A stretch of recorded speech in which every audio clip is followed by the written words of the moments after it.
If we are going to help you become truly nutritionally fad-proof, we need to do some myth busting of the most common nutritional myths that suck people back into the whirlpool of talking heads confusion. Myth number 1. Because we find evidence that human beings ate certain foods at certain times, that means these are what we are supposed to eat as best nutrition. This is a myth that many researchers and scientists actually get duped by. Let's illustrate this. Let's imagine a scenario.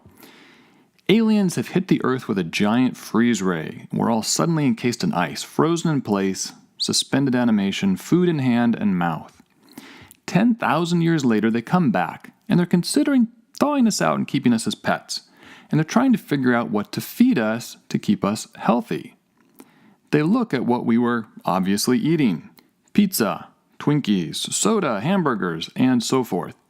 And they logically conclude that this is what we should run best on. What is wrong with this picture? Human beings are able to digest an amazingly wide range of things as fuel, and largely eat whatever is available. Just because human beings ate something at some point in time, we should not assume it is ideal fuel. Assuming is very bad science. We need to keep our kinds of evidence in priority order. Our 3 lines of best evidence are to be given much greater weight than assumptions based on what someone ate somewhere, sometime, because they could. So just forget all those theories, fads, and books about nutrition based on this assumption, which is most of them. Myth number 2. Your blood type determines what kind of diet you should eat. Yes, there is definite individual variation regarding specific foods or proportions that someone will do best with. Obviously, some people don't do well with gluten or dairy or peanuts or whatever it may be.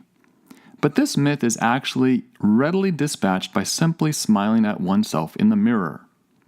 One finds that human beings with type O blood, who are alleged to need a meat-based diet, well, they still have human teeth.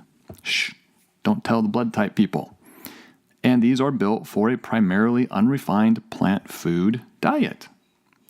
And while one hopefully won't see this part of one's anatomy in the mirror, the digestive tract is still built for plants in type O human beings.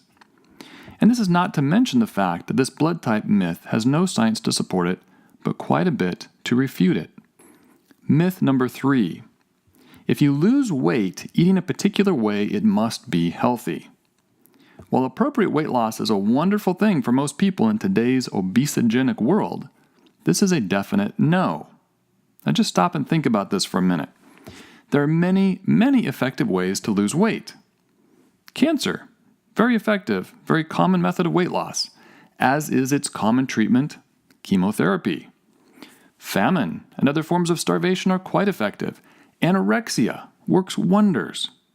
If you eat a diet of styrofoam baseballs, especially if you manage to get them down whole, I guarantee you will lose weight. But you won't be healthy or happy. Just because you can lose weight on a diet doesn't mean your body likes it or that it is a healthy way to lose weight. Don't be duped by this assumption. Myth number 4.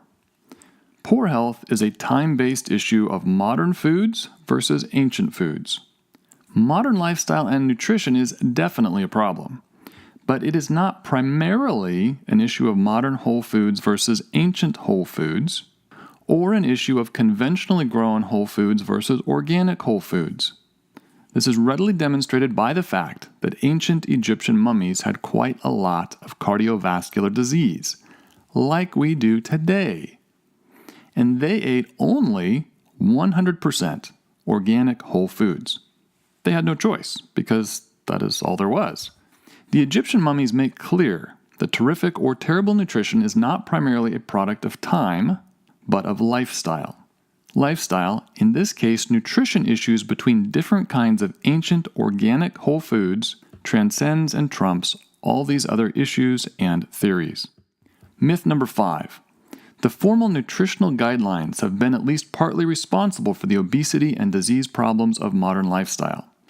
The official United States nutritional guidelines and the direction or pattern of change over time that they've been demonstrating is actually quite striking. The best science and the best experts update the guidelines in ways that increasingly fit the direction and pattern that we have just described. Whoever the latest self-proclaimed nutritional messiah happens to be, or whatever their theory, they all seem to require talking a lot of smack and bashing the guidelines that obviously haven't worked and have gotten us into this present epidemic of chronic diseases. The guidelines haven't worked, so the guidelines are wrong and they are right. Excuse me, does having a speed limit sign mean everyone is staying under the speed limit? No, of course not. Likewise, with nutrition, people have not been following the guidelines, and thus they have obesity and disease. You now know how to know what the best basic diet is for human beings, and how not to be hoodwinked by the most common nutrition myths peddled on the internet today. To your health and nutritional freedom.